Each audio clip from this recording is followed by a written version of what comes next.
So hello बच्चों, स्वागत है आपका एक नई क्लास में। आज की क्लास हम क्लास 10th मैथमेटिक्स के अंतर्गत जो आपका चैप्टर नंबर 1 है रियल नंबर्स, उसके अंतर्गत आज हम एक्सरसाइज 1.1 को सॉल्व करने वाले हैं।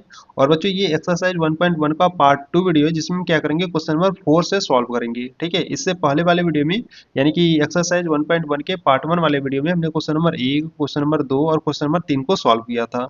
तो अगर आप एक्सरसाइज 1.1 के पार्ट 1 वाले वीडियो को यानी कि क्वेश्चन नंबर 1, 2, 3 को देखना चाहते हो तो बच्चों आपको प्लेलिस्ट को चेकआउट कर लेना है, क्योंकि प्लेलिस्ट में आपको सभी वीडियो चैप्टर वाइज मिल जाएंगे। ठीक है, तो इसलिए बच्चों एक बार जरूर प्लेलिस्ट को चेकआउट कर लेना।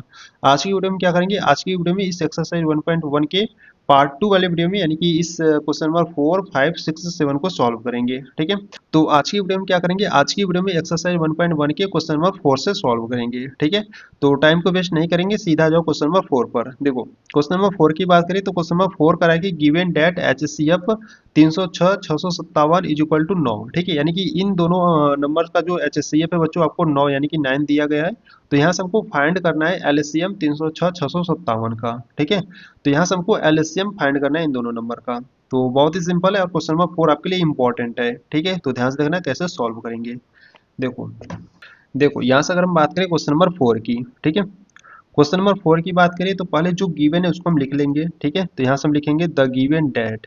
ठीक है, द गिवन डेट आपको क्या दिया गया यानी कि आपको क्या गिवन है। तो यहाँ से HCF जो है, HCF इन दोनों नंबर का जो HCF है 306 कामा 657, इन दोनों नंबर का जो HCF है बच्चों आपको 9 दिया गया है। ठीक है, तो यहाँ से हमको क्या फाइंड करना है, यहाँ से हमको LCM फाइंड करना है। ठीक है, 306 कामा 657 का यहाँ से हमको क्या फाइंड करना है, एलसीएम फाइंड करना है। तो कैसे फाइंड करेंगे, देखो इसके लिए आपको एक फार्मूला आपको याद होना चाहिए। ठीक है, तो यहाँ से मैं आपको फार्मूला लिखवा दे रहा हूँ, इसको आपको ध्यान देना है। ठीक है, तो यहाँ से अगर हम बात करें फार्मूला की।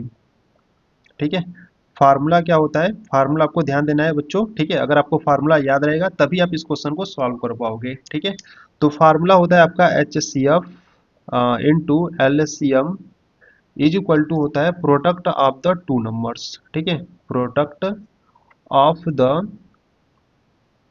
The two numbers, product of the two numbers. ठीक है, तो यहाँ से HCF कितना है, देखो HCF इन दोनों का यानी कि इन दोनों नंबर का जो HCF है वो 9 है, तो यहाँ पर रख लो 9 और इनटू यहाँ से हमको LCM फाइंड करना है is equal to product of the two numbers, यानी कि इन दोनों नंबर का प्रोडक्ट कर लो। ठीक है, तो यहाँ से हो जाएगा आपका 306 गुणे और कितना है 657 है। ठीक है, तो इन दोनों नंबर का यहाँ से हमने प्रोडक्ट यानी कि मल्टीप्लाई कर लिया। तो यहाँ से हम क्या करेंगे, अब LCM ज्ञात कर लेंगे। तो LCM इज इक्वल टू 306 गुणे 657। और देखो बच्चों ये जो 9 है ना, ये आपका किधर, इधर मल्टीप्लाई में, इधर लाओगे तो आपका क्या हो जाएगा, डिवाइड में हो जाएगा। ठीक है, अब यहाँ से हम क्या करेंगे, LCM को फाइंड कर लेंगे। तो LCM इज इक्वल टू, देखो यहाँ से अगर हम बात करें तो यहाँ पर आपको कोई नंबर कट रहा है तो इसको क्या करो, काटो। देखो यहाँ से अगर हम बात करें तो यहाँ से इसको 3 से काटो, तो 3 3 जा कितना होता है, 9 होता है। ठीक है, और यहाँ पर काटोगे तो 3 1 जा 3, जीरो है तो जीरो उतार लोगे, 3 2 जा 6 हो जाएगा। ठीक है, फिर कट रहा है तो फिर काटो, देखो 3 1 जा 3 और यहाँ से काटोगे तो 3 3 जा 9, 1 बचेगा, 1 इसके सामने आएगा तो ये 12 हो जाएगा और 3 4 जा कितना हो जाएगा, 12 हो जाएगा। ठीक है, यानी कि 34 बार में ये आपका टोटल कैंसिल आउट हो जाएगा। तो यहाँ से आपका कितना बचा, यहाँ से आपका बचा 34 इंटू 657 बचा। ठीक है, तो इन दोनों का क्या करो, मल्टीप्लाई करा लो। तो LCM इज इक्वल टू, इन दोनों का जब आप मल्टीप्लाई करोगे ना तो यहाँ से आपको कितना मिलेगा, यहाँ से आपको मिलेगा 22,338 मिलेगा। ठीक है, जब इन दोनों का आप मल्टीप्लाई करोगे तो बच्चों आपको कितना मिलेगा, 22,338 मिलेगा। ठीक है, तो LCM हमको ज्ञात करना था, तो LCM कितना आ गया, 22,338 आ गया। तो ये बच्चों आपका क्या हो जाएगा, ये आंसर हो जाएगा। ठीक है, तो इस प्रकार से आपको क्वेश्चन नंबर 4 को सॉल्व करना था।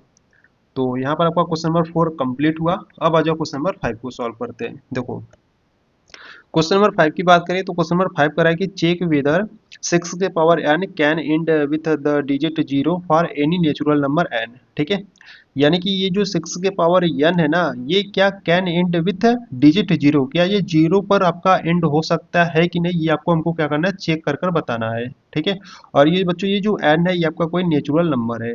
ठीक है, तो बहुत ही सिंपल है। ठीक है, देखो कैसे सॉल्व करेंगे।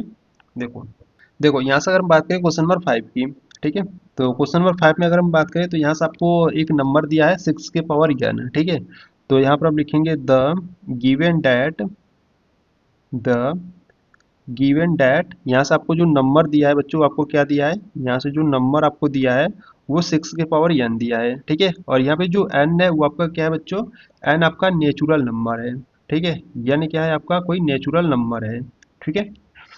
तो यहाँ से अगर हम बात करें तो ये जो 6 के पावर n है, क्या ये जीरो पर आपका एंड हो सकता है कि नहीं, ये आपको हमको जांच कर कर बताना है।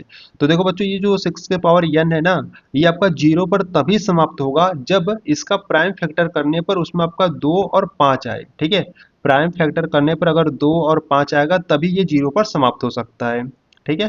तो यहाँ पर हम क्या लिखेंगे, यहाँ पर हम लिखेंगे 6 के पावर n कैन 6 के power n can end with zero end with zero if, ठीक है, if यदि 2 and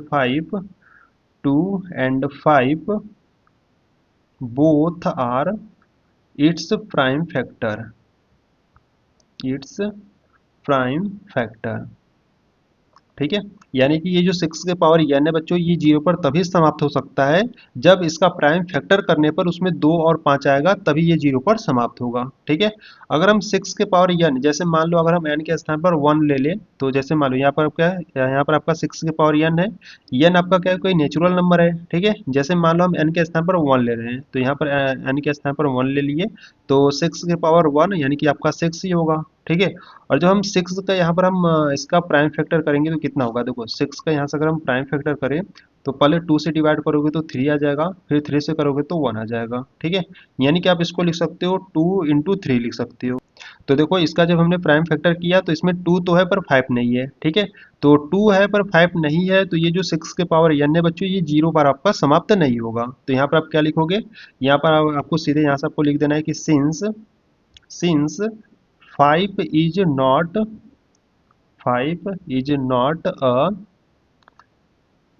not a prime factor, ठीक है, प्राइम फैक्टर ऑफ 6, ठीक है। यानी कि जब हमने 6 का प्राइम फैक्टर किया तो उसमें 2 तो है पर 5 नहीं है, ठीक है। तो इसीलिए 6 के power n can not end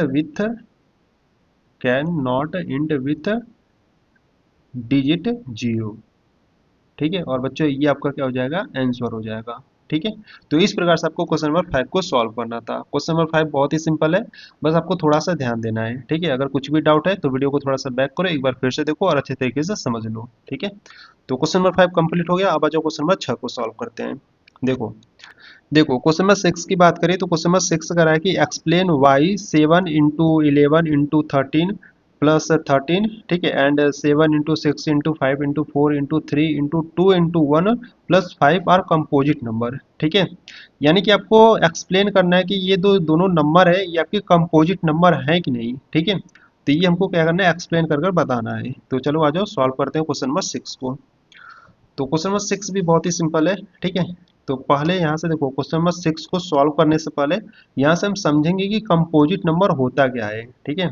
यहाँ से अगर हम बात करें कंपोजिट नंबर की,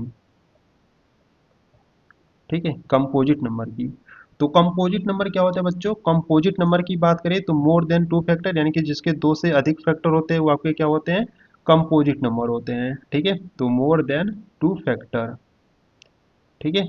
यानी कि वे नंबर जिनके 2 से अधिक फैक्टर होते हैं वो आपके क्या होते हैं, कंपोजिट नंबर होते हैं। जैसे एग्जांपल से अगर हम बात करें तो एग्जांपल से भी समझ लो। जैसे देखो आपका जो 4 है ये आपका क्या है, कंपोजिट नंबर है।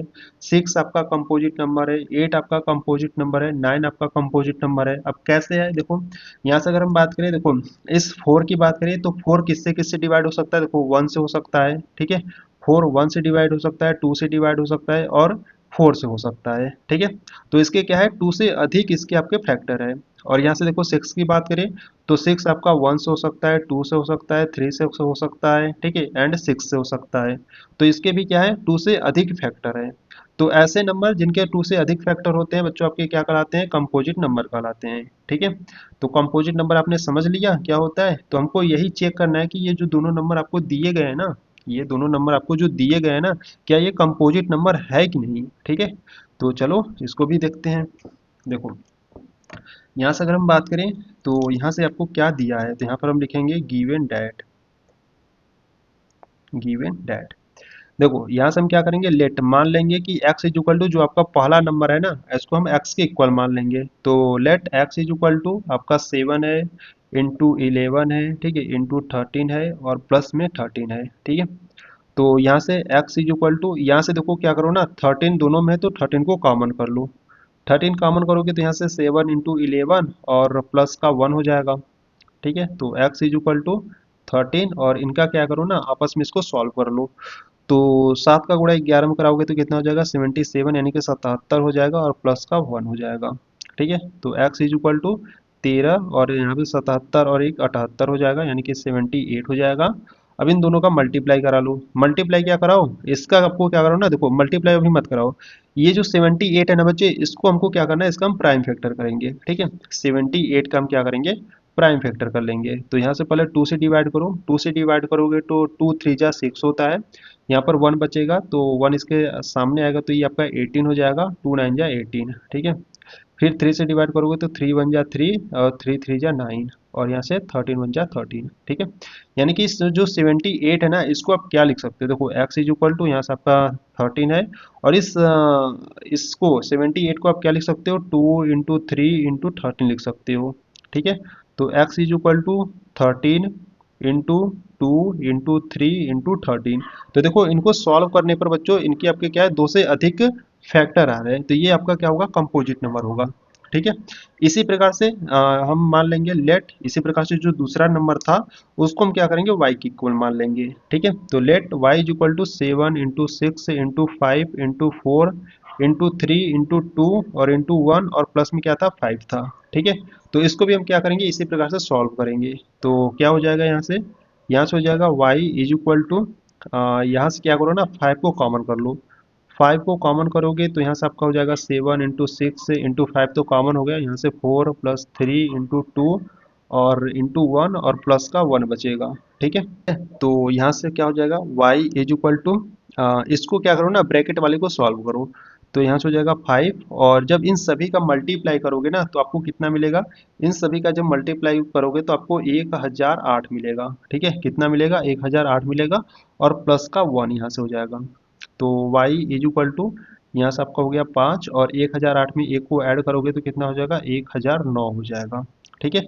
अब 1009 को हम क्या लिख सकते हैं, देखो यहाँ से हो जाएगा 5, और यहाँ से 1009 को हम लिख सकते हैं 1009 गुणे 1 लिख सकते हैं। तो y is equal to 5 into 1009 और गुणे 1, ठीक है। तो देखो इसके भी क्या है, दो से अधिक फैक्टर है, ठीक है। तो इसके भी दो से अधिक फैक्टर है, तो ये भी आपका क्या होगा बच्चों, कंपोजिट नंबर होगा, ठीक है। तो इसके भी दो से अधिक फैक्टर है, तो ये भी आपका कंपोजिट नंबर होगा, और इसके भी दो से अधिक फैक्टर है, तो ये भी बच्चों आपका क्या होगा, कंपोजिट नंबर होगा, ठीक है। तो आपको कैसे लिखना है, ये देखो यहाँ से आपको नीचे इस प्रकार से आपको लिख कर बता देना है, ठीक है। देखो यहाँ पर मैं लिख दे रहा हूँ, यहाँ पर आपको नीचे लिख देना है कि both both number both number x and y, ठीक है, both number x and y have factor other than, ठीक है, अदर देन 1। तो इसीलिए दीज नंबर इसीलिए these number are composite composite number, ठीक है। तो इस प्रकार से इसको आपको सॉल्व करना था, क्वेश्चन नंबर 6 को, ठीक है। तो बहुत ही सिंपल है, बस आपको क्या करना था, देखो पहले अगर आप समझ लिए कि कंपोजिट नंबर होता है क्या है ना, अगर आपने समझ लिया कि कंपोजिट नंबर होता है क्या है, तो बच्चों ये क्वेश्चन आपको बहुत ही सिंपल तरीके से आप सॉल्व कर लोगे। तो कंपोजिट नंबर क्या होता है, जिनके दो से अधिक फैक्टर होते हैं, यानी कि मोर देन 2 फैक्टर, यानी कि जिनके दो से अधिक फैक्टर होते हैं, ठीक है। तो यहाँ पर आपको पहला नंबर इस प्रकार से दिया था, तो इसको हमने जब सॉल्व किया तो इसका भी क्या है, दो से अधिक फैक्टर आया, ठीक है। और दूसरा नंबर इस प्रकार से दिया था, तो इनको भी हमने जब सॉल्व किया तो इसके भी क्या है, दो से अधिक फैक्टर आया। जब दो से अधिक फैक्टर आ रहे हैं तो ये आपका क्या होगा, कंपोजिट नंबर होगा, ठीक है। तो इस प्रकार से आपको बता देना है कि both number x and y have factor other than 1 implies that these number are composite number, ठीक है। तो इस प्रकार से ये जो आपका क्वेश्चन नंबर 6 है बच्चों, ये आपका कंप्लीट हो गया। अब आ जाओ क्वेश्चन नंबर 7 को सॉल्व करते हैं। देखो यहाँ से अगर हम बात करें क्वेश्चन नंबर 7 की, तो क्वेश्चन नंबर 7 कह रहा है कि there is a circular path around sports field. ठीक है, Sonia takes 18 minute to drive one round of the field. यानी कि सोनिया को एक चक्कर लगाने में उस फील्ड का कितने मिनट लग रहे हैं, 18 मिनट लग रहे हैं। ठीक है, while Ravi takes 12 minute for the same, और उसी फील्ड का एक चक्कर लगाने में रवि को 12 मिनट लग रहे हैं। ठीक है, तो suppose they both start at the, फिर आगे आपको क्वेश्चन दिया है। ठीक है, start at the same point and at the same time. ठीक है, यानी कि सेम पॉइंट होना चाहिए, सेम टाइम भी है, and go in the same direction, और सेम डायरेक्शन भी है। After how many minutes will they meet again at the starting point. ठीक है, तो यहाँ पे देखो करा है कि वो कितने समय बाद, यानी कि वो कितने समय बाद वो अपने स्टार्टिंग पॉइंट पर दोनों मिलेंगे। ठीक है, तो ये हमसे पूछ रहा है। तो यहाँ पर अगर हम बात करें तो यहाँ पर हम क्या करेंगे बच्चों, इन दोनों नंबर का हम क्या करेंगे, एलसीएम फाइंड कर लेंगे। ठीक है, इन दोनों नंबर का हम क्या करेंगे, एलसीएम फाइंड करेंगे।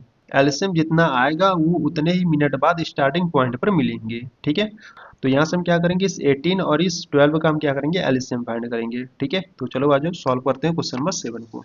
देखो देखो यहाँ से अगर हम बात करें क्वेश्चन नंबर 7 की। ठीक है, क्वेश्चन नंबर 7 की बात करें तो देखो बच्चों, इसमें हमको क्या करना था, दोनों नंबर का हमको एलसीएम फाइंड करना था। ठीक है, तो यहाँ से हम क्या लिखेंगे, यहाँ से हम लिखेंगे द मिनिमम। ठीक है, the minimum time, they will meet, they will meet is the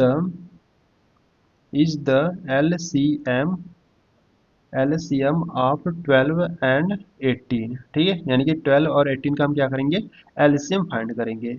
तो पहले यहाँ से हम 12 को क्या करेंगे, प्राइम फैक्टर करेंगे। तो देखो पहले इसको क्या करो, 2 से डिवाइड करो, 2 से डिवाइड करोगे तो 6 आ जाएगा, फिर 2 से करोगे तो 3 आ जाएगा, फिर 3 से करोगे तो 1 आ जाएगा। ठीक है, यानी कि आप 12 को क्या लिख सकते हो, 12 को आप लिख सकते हो 2 × 2 × 3 लिख सकते हो। इसी प्रकार हम 18 का क्या करेंगे, प्राइम फैक्टर करेंगे। तो इसको 2 से डिवाइड करो, 2 से डिवाइड करोगे तो 9 आ जाएगा, फिर 3 से करोगे तो 3 3 जा 9, और 3 1 जा 3। ठीक है, यानी कि 18 को हम क्या लिख सकते हैं, इसको लिख सकते हैं 2 × 3 × 3 लिख सकते हैं। ठीक है, अब देखो बच्चों यहाँ पर हमको क्या फाइंड करना है, यहाँ पर हमको एलसीएम फाइंड करना है। ठीक है, तो एलसीएम कैसे फाइंड करते हैं, जो कॉमन रहता है पहले उसको कॉमन कर लो। देखो यहाँ पर 2 है, यहाँ पर 2 है, तो ये 2 आपका कॉमन हो गया। यहाँ पर 3 है, यहाँ पर भी 3 है, तो ये 3 भी आपका कॉमन हो गया। ठीक है, तो यहाँ पर आपका 2 कॉमन है और यहाँ से आपका 3 कॉमन है, तो इसको ले लिया, और बाकी सभी नंबर जो बच रहे हैं उन सभी को ले लो। तो यहाँ पे 2 और 3 बच रहे हैं, तो इन सभी को ले लिए। अब क्या करो, इनका मल्टीप्लाई करा दो। तो देखो 2 का गुणा 3 में करोगे तो 3 दूना 6, और यहाँ पे 2 का गुणा 3 में करोगे तो 3 दूना 6, यानी कि 6 गुणे 6 करोगे तो कितना हो जाएगा, 36 हो जाएगा। ठीक है, यानी कि 36 मिनट बाद वो दोनों स्टार्टिंग पॉइंट पर मिलेंगे। तो यहाँ से आपको नीचे बता देना है कि इसलिए सोनिया सोनिया एंड रवि, ठीक है, Sonia and Ravi meet starting point, meet starting point meet a starting point after 36 minute. ठीक है, इस प्रकार से आपको बता देना, और बच्चों ये आपका आंसर हो जाएगा। ठीक है, तो इस प्रकार से बच्चों आपको क्वेश्चन नंबर 7 को सॉल्व करना था। तो यहाँ पर आपका क्वेश्चन नंबर 7 कंप्लीट हो गया, यानी कि ये जो आपका एक्सरसाइज 1.1 है बच्चों, ये आपका टोटल कंप्लीट हो गया। ठीक है, तो इस एक्सरसाइज 1.1 के किसी भी क्वेश्चन में अगर आपको डाउट है, किसी भी प्रकार का प्रॉब्लम, कुछ भी दिक्कत आ रही है, तो बच्चों आपको कमेंट्स बॉक्स में आपको बता देना है, और आपको वीडियो कैसी लगी ये भी आपको बता देना है। ठीक है, तो अगर आपको वीडियो अच्छी लगी तो वीडियो को लाइक कर देना, चैनल पर नए तो चैनल को सब्सक्राइब कर देना। ठीक है, तो चलो बच्चों मिलते हैं नेक्स्ट वीडियो में, तब तक के लिए जय हिंद जय भारत।